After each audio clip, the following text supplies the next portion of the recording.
드라마 재벌집 막내 아들의 진도준이 말합니다. 화폐 가치는 떨어지잖아요. 땅으로 주세요. 그러자 할아버지는 또 이렇게 말합니다. 분당 땅이 그리 갖고 싶더냐. 자, 한때 천당 아래 분당이라고까지 불리며 위풍당당했던 일기 신도시들이 어느덧 나이 30이 됐습니다.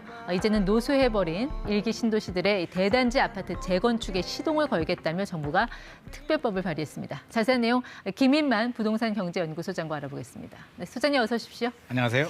지난 여름이었었나요? 네네. 그 일기 신도시 주민들 왜 특별법 빨리 안 내주냐 그러면서 뭐 상복 입고 뭐 삭발도 하고 그랬는데 네네. 법안이 이렇게 빨리 나올 줄 알았으면 삭발 안 했을 텐데 어떡하죠?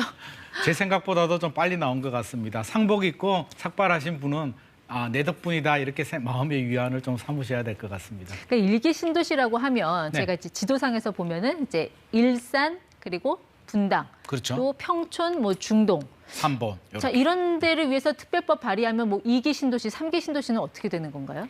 그래서 이번 특별법 명칭이 노후계획도시 정비 및 지원에 관한 특별법입니다. 네. 노후계획도시라는 게 결국에는 포괄적인 범위, 2기 신도시, 3기 신도시, 지방에 있는 신도시까지 네. 다 포함하기 때문에 왜 우리는 안 해주냐라는 항의를 감안을 해서 더 넓게 포괄적으로 네. 정했습니다. 그러니까 그렇게 뭐 형평성 제기할 정도로 왜 우리 안 해주냐 항의할 정도로 이 법안에 뭔가 좀 특별한 내용이 담겨 있습니까? 특별한 내용이 있는데요. 기존의 도시 및 주거환경 정비법 현재의 법으로는 네. 재건축을 하려면 30년이 걸립니다. 허용연한이라고 하는데 30년이 지나야만 시작할 수 있는데 네. 이번 특별법은 20년 된 아파트도 재건축을 할 수 있도록 굉장히 단축을 시켜줬기 때문에 예. 획기적이다라고 할 수 있습니다. 그러니까 20년 만에 재건축이라고 하면은 어떻게 보면 약간 이게 국가적인 좀 자원 낭비 아닐까요? 사실 이 뭐 반백세된 뭐 여의도라든지 음마아파트 주민들 입장에서 보면 네네. 정말 뭐 조카가 어르신들 앞에서 뭐 허리 쑤신다, 관절 아프다 그런 격이잖아요. 어떻게 보면.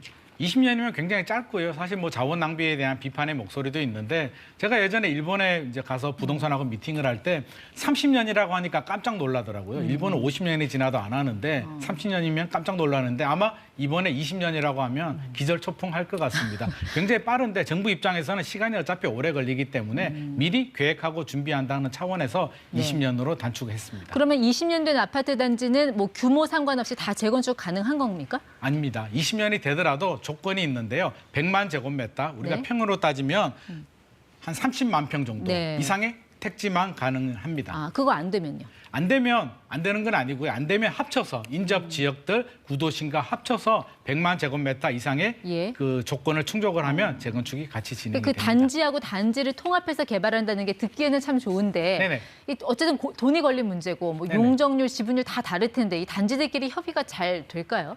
잘 안 되죠. 이해관계가 굉장히 복잡하고요. 결국에는 돈이 걸리기 때문에 아마 조율도 안 되고요. 많은 분쟁이 생길 것으로 예상이 됩니다. 근데 20년 된 아파트면은 일단 안전진단 지금 기준대로라면 신청도 못 하는 거 아닙니까? 맞습니다. 안전진단이 재건축 가장 초기 단계인데요. 안전진단을 통과해야만 무슨 일이 되더라도 되는데 지금 일기 신도시 같은 경우는 30년이 넘은 아파트들도 있고요. 30년이 안 된 아파트들도 상당히 많기 때문에 지금 그대로 진행을 한다면 네. 사실 안전진단 신청도 못하는 문제가 발생하기 때문에 특별법을 만들어서 20년으로 단축을 시켰습니다. 그러니까 안전진단 면제해 준다는 얘기잖아요. 조건 없이. 지금 또 현재도 완화가 됐는데 더 완화시켜 준다는 거고요. 공공성 확보, 그러니까 뭐 기부 체납을 한다든지 이렇게 네. 뭔가를 주면 면제까지 아예 그냥 안전진단을 문턱을 낮춰버리겠다 이렇게 하고 그 있습니다. 공공성 확보라는 기준이 되게 애매해서 이게 전가의 보도처럼 활용되는 경우가 많은데 네네. 그냥 줄 수 없으니까 뭐 단서 하나 단 거 뭐 그 정도 아닙니까? 맞습니다. 뭐 그냥 주기는 사실 뭐하고요. 아예 면제시키게 되면 또 여러 가지 비판의 목소리가 나오니까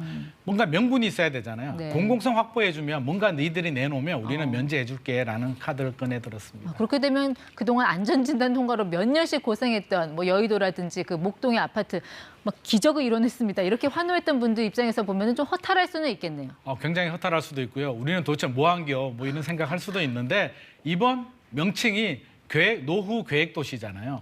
100만 제곱미터가 넘어가게 되면 목동, 여의도, 개포, 상계동, 예. 중계동까지 다 대상이 될 수 있기 때문에 통과한 단지들은 뭐 어쩔 수가 없고요. 통과하지 않은 단지는 나중에 특별법이 적용이 되면 또 예. 수월하게 진행이 될 수 있습니다. 사실 일기 신도시 주민들 마음 같아서는 빨리 이거 공사해서 새 집에 들어가고 싶긴 할 텐데 네.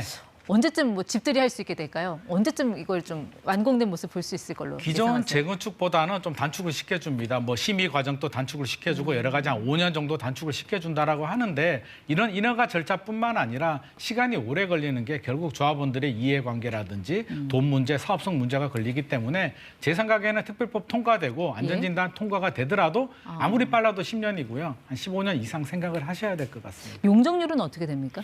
용적률도 이번에 대폭 올려줍니다. 모든 단지들이 다 올려주지는 않는데 최대로 500%까지. 현재는 재건축을 하게 되면 250% 정도 용적률이 적용이 되거든요. 예. 근데 현재법이 아니라 특별법이 적용이 되면 2배 정도, 500% 정도 늘려주기 때문에 사업성 개선에 큰 도움이 될 것 같습니다. 그러니까 용적률이 2배가 되면 예를 들면 20층짜리 10개 동이 있었던 단지라면 네. 이거를 40층으로 10개 동을 만들 수도 있는 거 아니에요? 네, 맞습니다. 그럼 우리 집 뭐 한강 조망 빼고 싶다. 이러면 막 40층짜리 막 지을 수도 있겠네요. 층수도 높일 수도 있는데요. 최근에 35층 층수 규제도 없어졌기 때문에 층수를 높일 수가 있는데 100층까지 이렇게 올리기는 현실적으로 이제 시청에서도 이게 지자체에서도 허가를 안 해줄 것 같고요. 네. 너무 높게 올리게 되면 공사비가 많이 들어가기 때문에 아마 40층, 50층 이하로 해서 이렇게 한강 네. 조망이 나오는 곳들이라면 그렇게 배치를 할 것 같습니다. 그렇게 세대 수가 많아지면 사업성은 좋아지겠으나 좀 주거의 질이 떨어질 수도 있겠네요. 주거의 질은 떨어질 수 있죠. 우리가 주거 지역에 200%, 250% 용적률을 적용하는 게 다 이유가 있거든요. 주거의 질을 생각을 하는데 또 결국 돈이 걸리잖아요. 사업성이 중요한데 사업성이 뭐냐면 주민들이 추가 분담금 얼마 내느냐인데 네. 이게 많이 지을수록 추가 분담금이 낮아질 수 있기 때문에 결국에는 주거의 질이 좀 떨어지더라도 조합원들, 예. 주민들은 돈을 선택하지 않을까 싶습니다. 분담금 상당히 많이 나오지 않겠습니까? 많이 나오니까 용적률을 많이 올리면 분담금이 많이 줄어들겠죠. 예, 그러니까요. 이게 최대한 뭐 10년 이상 걸릴 거라고 하시고 네. 그리고 또 뭐 분담금도 많이 나올 거라고 하고 또 이주해서 살려면 한 3년 정도, 5년 정도 생각해야 되지 않습니까? 이게 맞습니다.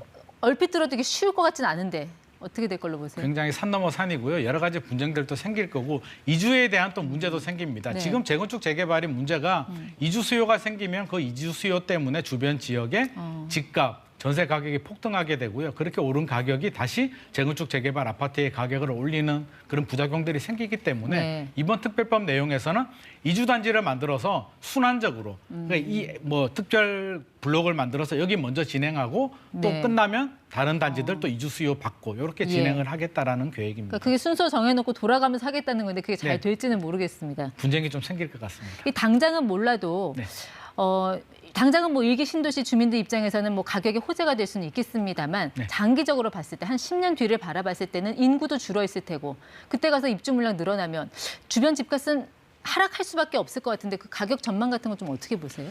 10년 후에 부동산 시장을 지금 예측할 수는 없겠지만 뭐 현재처럼 이렇게 좀 침체가 이어진다든지 인구도 감소하고요. 입주 물량 영향이 있다면 일기 신도시야 입지가 워낙 좋고요. 인프라가 좋기 때문에 어느 정도 뭐 흥행에 성공할 수 있겠지만 네. 주변 지역들 같은 경우는 공동화 현상이 생기면서 사실 좀 부정적인 영향을 받을 가능성도 있습니다. 조금 전에 왜 용적률 2배로 늘어난다고 하셨는데 그렇게 되면은 이 초과 이익 환수 이 문제는 어떻게 될까요? 초과이익 환수라고 한다면 이제 조합 설립부터 완공 때까지 발생한 이익에 대해서 조합원 1인당 1억 원 넘는 금액에 대해서 환수를 하게 되는데요.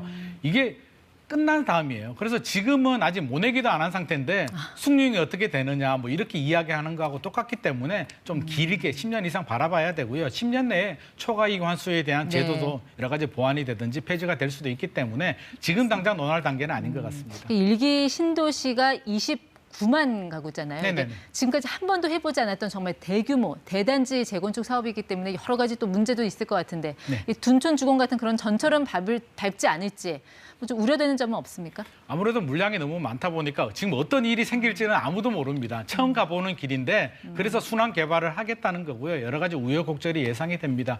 그리고 부동산 시장을 또 겨우 안정되고 있는데 또 자극을 줄 우려도 있기 때문에 네. 좀 예의주시하면서 아마 국토부나 정부도 굉장히 예의주시하면서 조심스럽게 나갈 것 같습니다. 이게 특별법도 법이니까 국회 통과해야 되잖아요. 네네. 통과할 수 있을까요? 저는 통과할 것 같습니다. 내년에 이제 총선이 있잖아요. 근데 일기 신도시가 29만 원화 되고요. 가족끼리 따지면 한 100만 표 정도 영향을 주기 때문에 네. 통과는 무난히 될 것 같습니다. 그럴까요? 네. 일반 이게 재건축 재개발과 너무 차이가 많이 나기 때문에 저는 통과가 쉽지 않을 것 같은데 한번 지켜보도록 하죠. 네. ETY였습니다. 김인만 소장 함께했습니다. 고맙습니다.